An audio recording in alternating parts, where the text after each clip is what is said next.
지난주에 출애굽기 1시간 했습니다.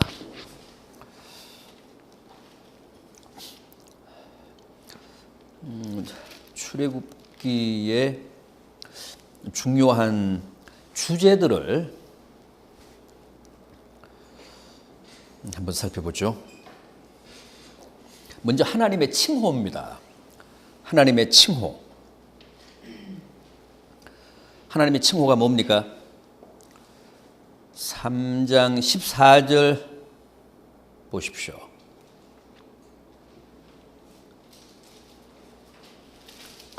출애굽기 3장 14절.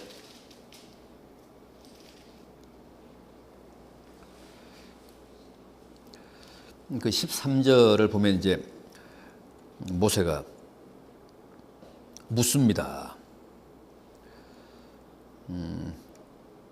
하나님의 이름이 무엇입니까?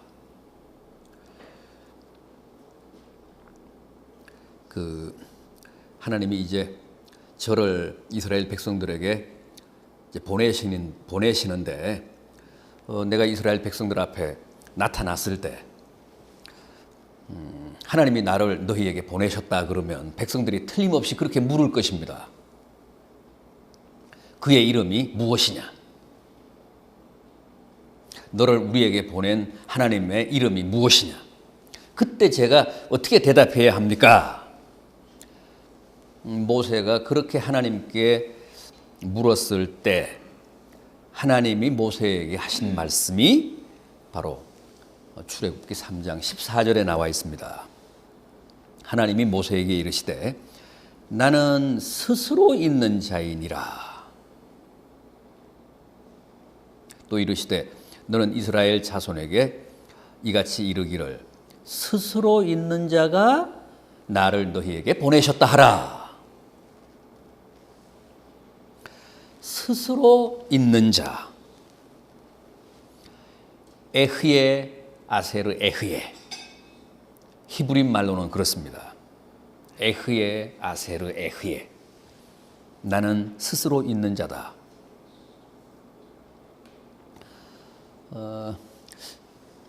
이 말은 직역을 하면 나는 나다. I am that I am. 나는 나다. 그걸 이제 나는 스스로 있는 자다. 우리말로 그렇게 번역을 했습니다. 에흐예 아세르 에흐예.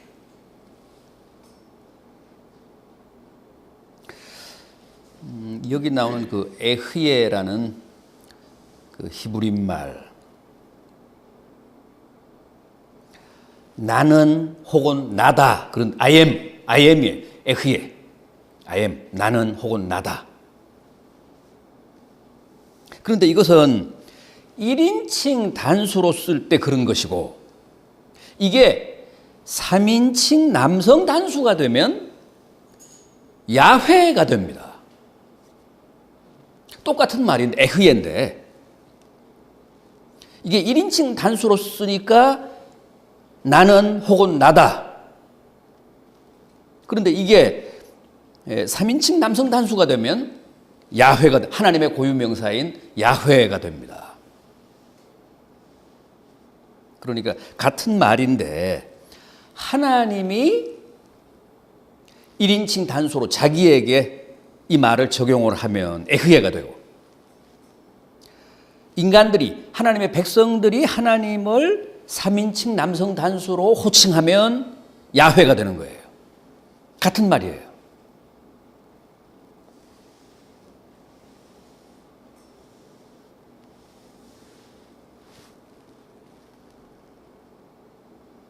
에흐예, 야훼, 같은 말입니다.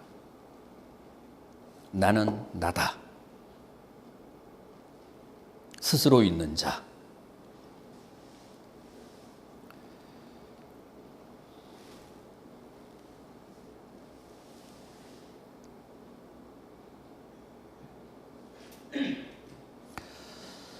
자, 하나님의 칭호는 그렇게 이해를 하고 계시고 다음은 할례를 보겠습니다. 4장 24절 이하 한번 보십시오. 4장 24절 이하. 하나님이 모세를 죽이시려고 합니다. 4장 24절 이하. 이 대단히 난해한 대목 중에 하나인데, 모세가 길을 가다가 숙소에 있을 때에 여호와께서 그를 만나사 그를 죽이려 하신지라. 이게 웬일입니까?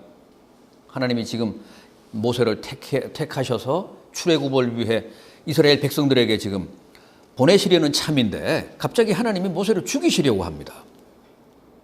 이어지는 25절, 십보라가 돌칼을 가져다가 그의 아들의 포피를 베어 그의 발에 갖다 대며 이르되 당신은 참으로 내게 피난편이로다 하니 여호와께서 그를 놓아주시니라. 그때의 십보라가 피난편이라 함은 할례 때문이었더라. 하나님이 갑자기 모세를 죽이시려고 했습니다. 그때 모세의 아내인 십보라가 돌칼로 아들에게 포경을 했다는 거예요. 포경 시술을 했다는 거죠. 할례를 줬다는 거예요. 할례를 실시했다는 거죠. 그랬더니 하나님이 죽이려던 모세를 놓아주셨다.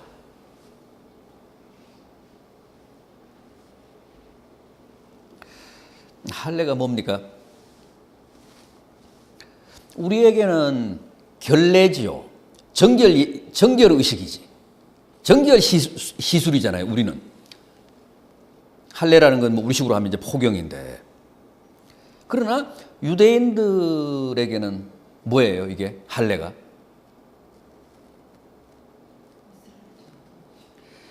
그렇죠. 이스라엘의 전통 의식이지. 전통 의식인데 아마 하나님도 결례의 의미도 곁들이 셨을 거예요. 이 의식에. 결례를 위해서도 이 건강상 이게 뭐 안 하는 것보다 이제 훨씬 좋다. 그래서 이제 결례의 의미도 거기다 부여를 하셨겠지만 성경을 보면 하나님이 아브라함을 택하셔서 아브라함과 맺은 그 계약의 하나의 그 표징.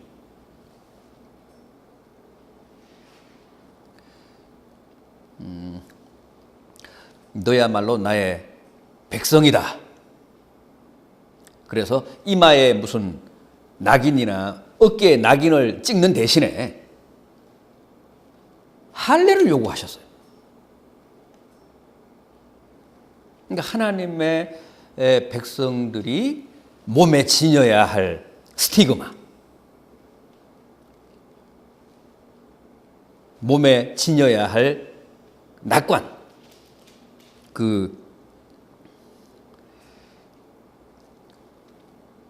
하나님 백성들만이 갖는 그 흔적, 증표. 누구에게서 시작했다고요?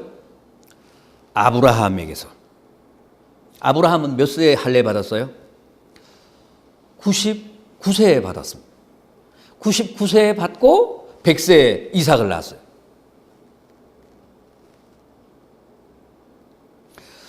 네, 그 대목을 한번 보겠습니다. 창세기 17장. 창세기 17장으로 가죠. 할례 기원이 나옵니다. 할례의 원조가 아브라함입니다. 하나님이 아브라함에게 할례를 명하시면서 어떤 말씀을 하셨는지 한번 확인해 보겠습니다. 17장 1절 이하, 창세기 17장 1절 이하.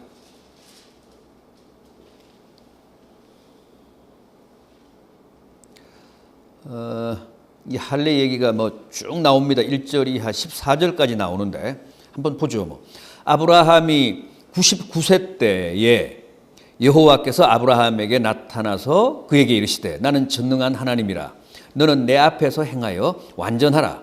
내가 내 언약을 나와 너 사이에 두어 너를 크게 번성하게 하리라 하시니 아브라함이 엎드렸더니 하나님이 또 그에게 말씀하여 이르시되 보라 내 언약이 너와 함께 있으니 너는 여러 민족의 아버지가 될지라. 이제 후로는 내 이름을 아브라함이라 하지 아니하고 아브라함이라 하리니 이는 내가 너를 여러 민족의 아버지가 되게 함이니라. 내가 너로 심히 번성하게 하리니 내가 내게서 민족들이 나게 하며 왕들이 내게로부터 나오리라. 내가 내 언약을 너와 너 및 내 대대 후손 사이에 세워서 영원한 언약을 삼고 너와 내 후손의 하나님이 되리라. 내가 너와 내 후손에게 내가 거류하는 이 땅 곧 가나안 온 땅을 주어 영원한 기업이 되게 하고 나는 그들의 하나님이 되리라. 하나님이 또 아브라함에게 이르시되 그런즉 너는 내 언약을 지키고 내 후손도 대대로 지키라. 너희 중 남자는 다 할례를 받으라. 이것이 나와 너희와 너희 후손 사이에 지킬 내 언약이니라. 너희는 포피를 베어라. 이것이 나와 너희 사이에 언약의 표징이니라. 너희의 대대로 모든 남자는 집에서 난 자나 또는 너희 자손이 아니라 이방 사람에게서 돈으로 산 자를 막론하고 난 지 8일 만에 할례를 받을 것이라. 너희 집에서 난 자든지 너희 돈으로 산 자든지 할례를 받아야 하리니 이에 내 언약이 너희 살에 있어 영원한 언약이 되려니와 할례를 받지 아니한 남자 곧 그 포피를 베지 아니한 자는 백성 중에서 끊어지리니 그가 내 언약을 배반하였음이니라. 하나님이 아브라함을 택하시고 아브라함을 모든 민족의 이제 아버지가 되게 하고 아브라함의 후손을 축복해 주시고 아브라함의 후손들에게 은혜를 약속하셨습니다. 그러니까 너와 내 후손은 나의 백성으로 살아야 된다. 나는 너와 내 후손의 하나님이 될 것이다. 그렇게 이제 약속을 하시고 언약을 맺었습니다. 그 언약의 표징으로 하나님이 요구하신 게 바로 포피를 베라는 거예요. 할례를 받으라는 거죠. 할례를 태어난 지 8일 만에 받지 않으면 그것은 내 언약을 배반한 것이다. 그래서 나의 택한 백성의 반열에서 끊어지리라. 아주 이렇게 엄하게 말씀을 하시면서 99세 된 아브라함으로 하여금 할례를 받게 하셨습니다. 그러면서 이름을 아브라함에서 아브라함, 만인의 아버지, 그렇게 바꿔주신 거예요.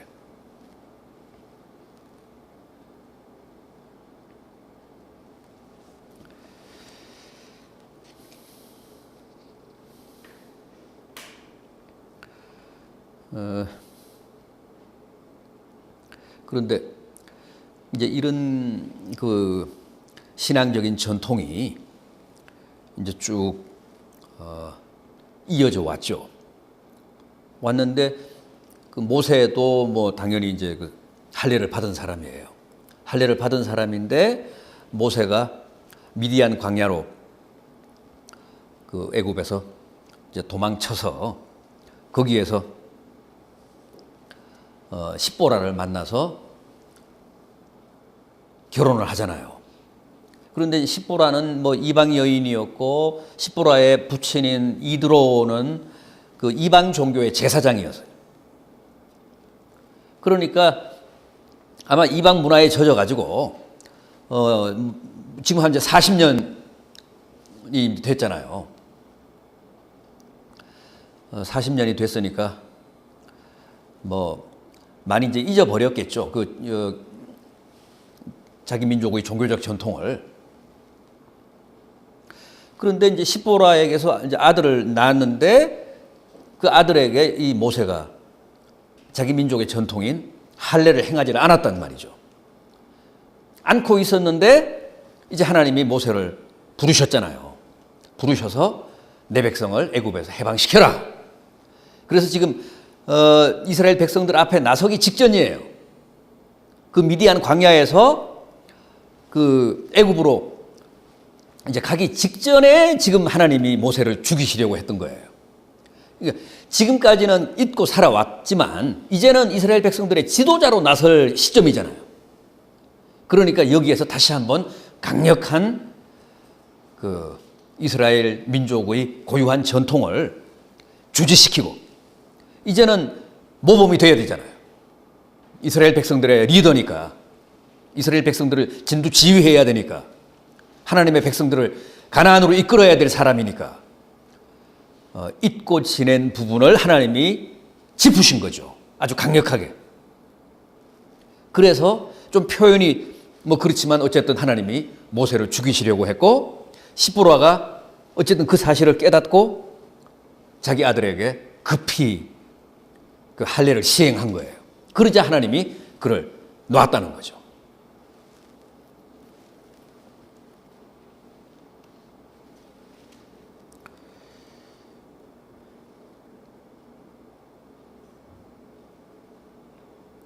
신약에 와서는 이제 할례가 없어졌죠. 신약에서는 할례 대신 뭘 합니까? 세례를 베풀잖아. 세례.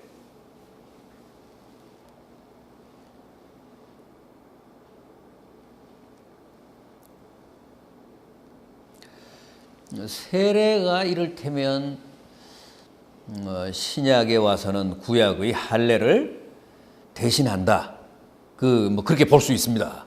뭐 같은 것이다는 아니지만 왜냐하면 할례를 받음으로써 이제 하나님의 백성의 그 이름이 등재가 되고 할례가 곧 하나님의 백성이라는 그런 이제 징표니까 표징이니까 신약에는 그런 역할을 세례가 한다. 그렇게 볼 수 있습니다.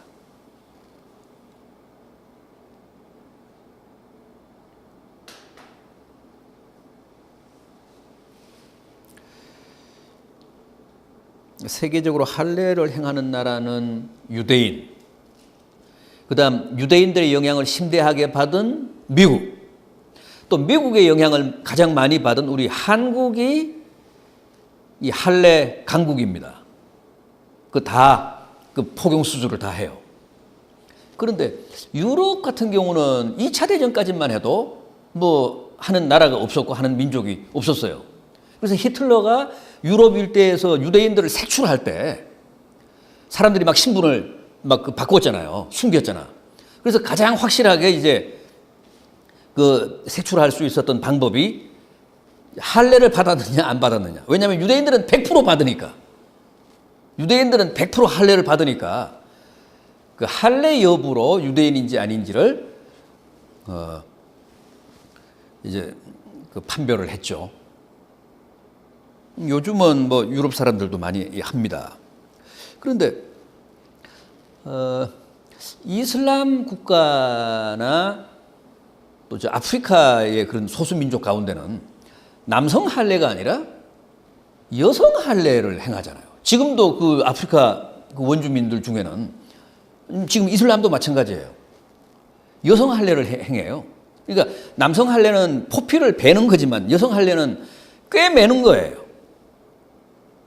뭐 2, 3cm 정도를 남기고 다 꿰매는 거야.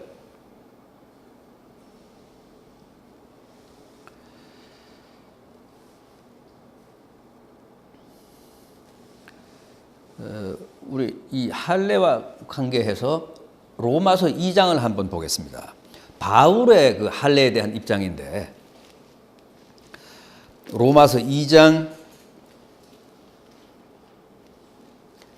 27절 이하.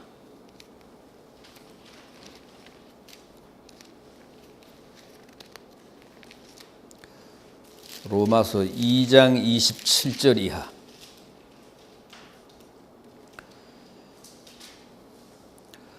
로마서 2장 27절 이하 29절까지 마지막 절까지 제가 읽겠습니다.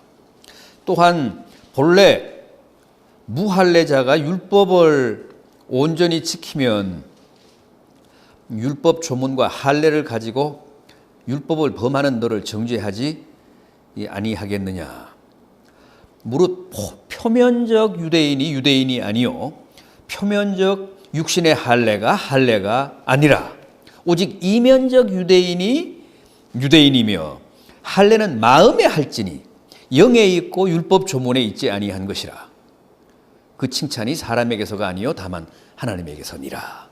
그러니까 우리 복음 시대를 사는 사람들은 이 할례가 필요 없어요. 초기 기독교 얘는 그 유대인 기독교도들이 그 유대교에서 개종한 사람들이 이방인 기독교도들한테 이 할례를 막 요구를 했거든. 그래서 이제 문제가 됐어요. 지금 사실은 그 부분에 대한 그 바울의 이제 견해인데 그 의미가 없다. 표면적 유대인이 유대인이 아니라 이면적 유대인이 진정한 유대인이다. 그러니까 우리 믿는 사람들이 다 유대인이지 무슨 뭐 혈통이 유대인이라고 해서 유대인은 아니다. 이것도 마찬가지라는 거죠. 할례도 그 육신에 그 행하는 것은 의미가 없고 마음에 행할지라.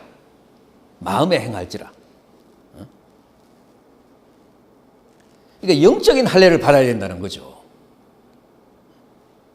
뭐 육신의 포피를 베는 게 그게 진정한 의미의 복음적 할례가 아니고 마음에 영에 받는 게 그게 참된 할례다. 영의 인치심을 받아야 된다.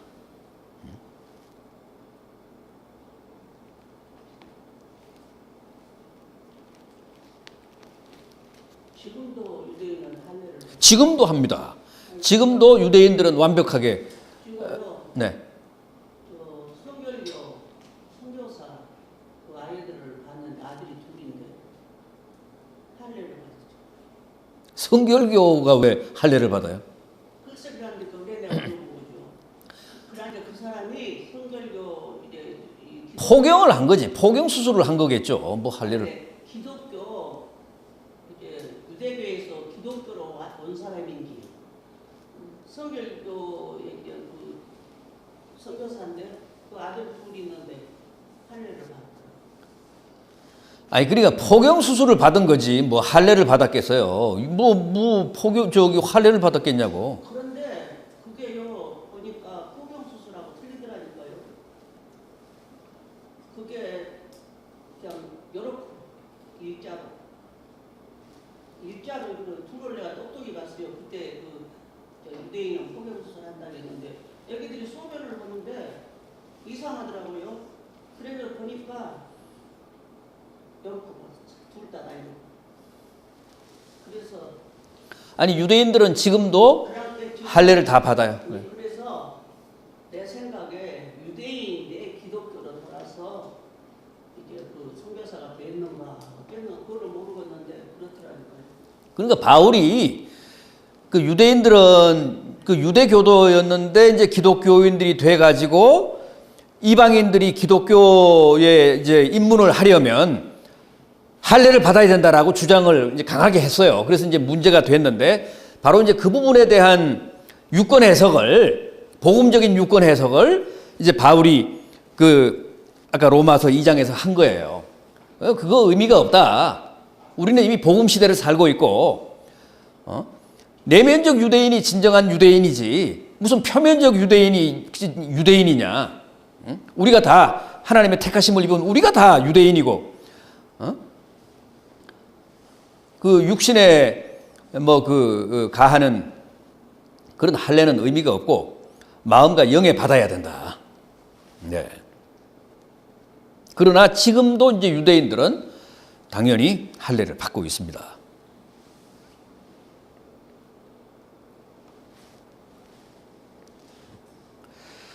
다음은 열 재앙을 한번 보겠습니다.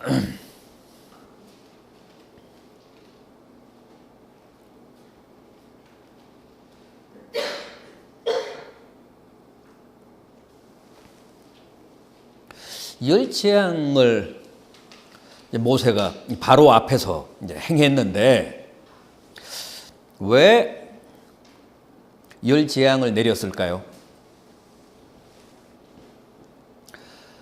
우선 그 모세가 바로를 찾아가서 이스라엘 백성들을 이 애굽에서 나가게 해달라. 그러니까 비웃으면서 허락을 안 했잖아요. 이제 그래서 그 바로 앞에서 열 재앙을 이제 내렸습니다.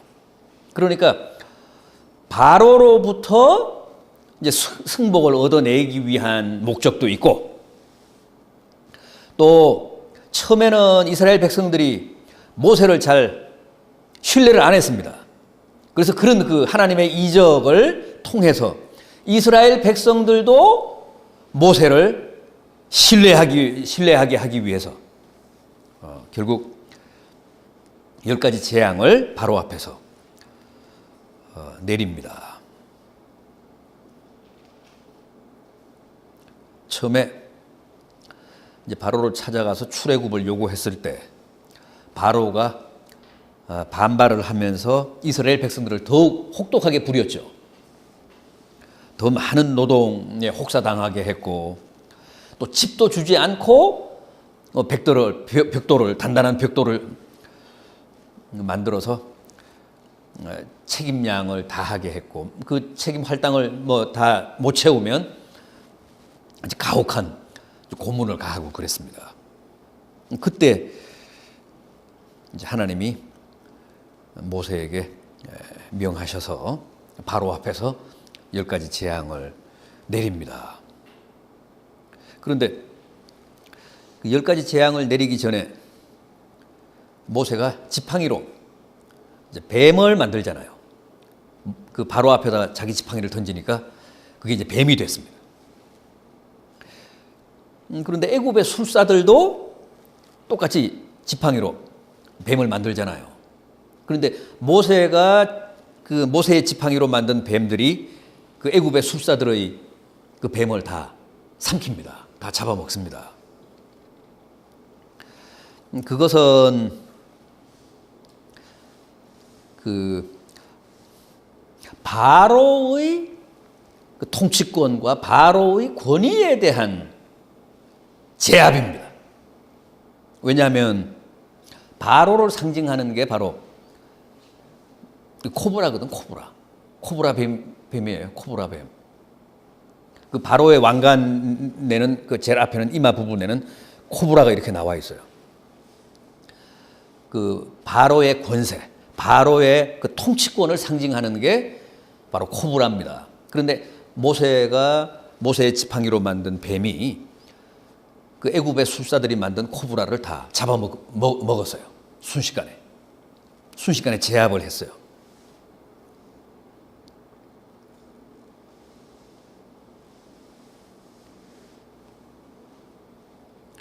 이제 그래도 바로가 굴복하지 않으니까 이제 10가지 재앙을 내리는데, 이 10가지 재앙도 의미가 없는 게 아니고 다 애굽 사람들이 섬기는 신을 응징한 겁니다.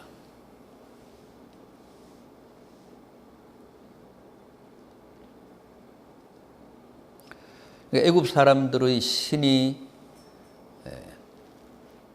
거짓되고 무능하다는 사실을 이제 확증을 하고, 그 다음에 이스라엘 백성들로 하여금 430년간 애굽에서 살았으니까 그 애굽의 우상에 더 이상 그 지배받지 말라는, 거짓된 거니까, 무능한 거니까 더 이상 애굽의 우상에게 속지 말라는 이제 그런 의미로 결국 10가지 재앙을 내리는데, 그 10가지 재앙이라는 게 다 애굽 사람들이 섬기던 이제 우상이었다. 첫째가 뭡니까?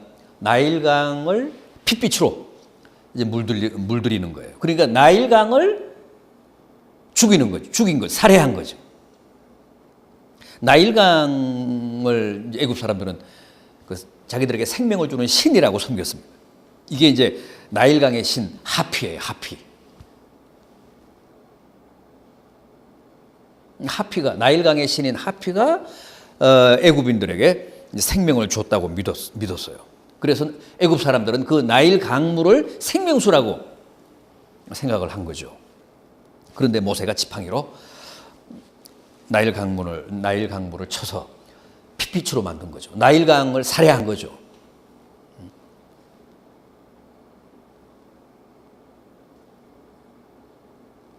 그다음 두 번째 재앙은 뭐죠?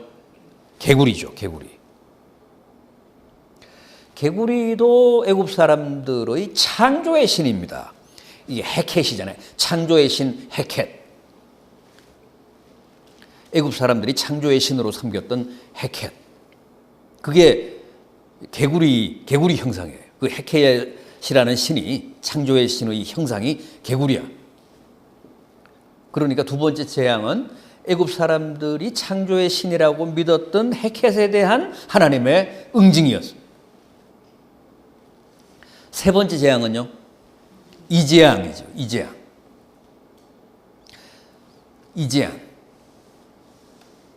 이 이재앙 세 번째 재앙은 애굽 사람들이 땅의 신이라고 믿었던 갭에 대한 여호와의 응징이에요.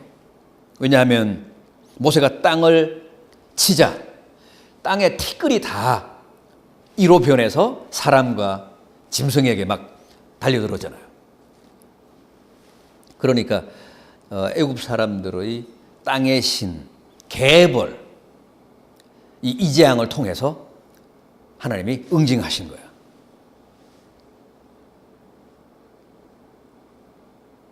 네 번째 재앙은요, 파리 재앙, 케프리 신. 이 케프리 신은 무슨 신이냐 면 애굽의 제사장들을 관장하는 신이에요. 애굽에는 뭐 제사장이 그 우상들이 많기 때문에 무수한 제사장들이 있는데 그 제사장들을 이 케프리라고 하는 신이 관리를 해요. 그래서 제사장들은 다 몸에 이 케프리 부적을 지니고 다녔어요. 그게 케프리 신인데 그게 그 파리 형상이야.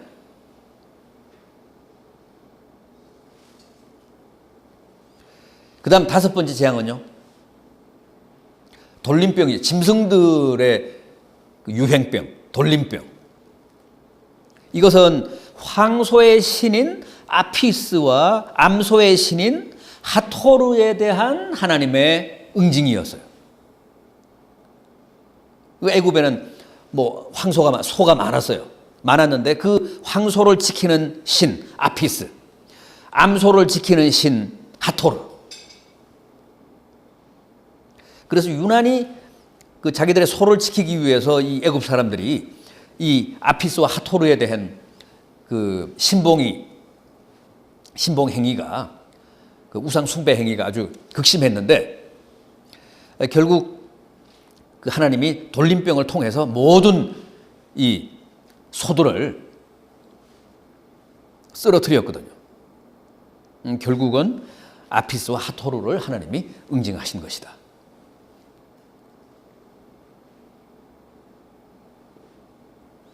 하나만 더 하죠. 시간이 지금 다 됐기 때문에.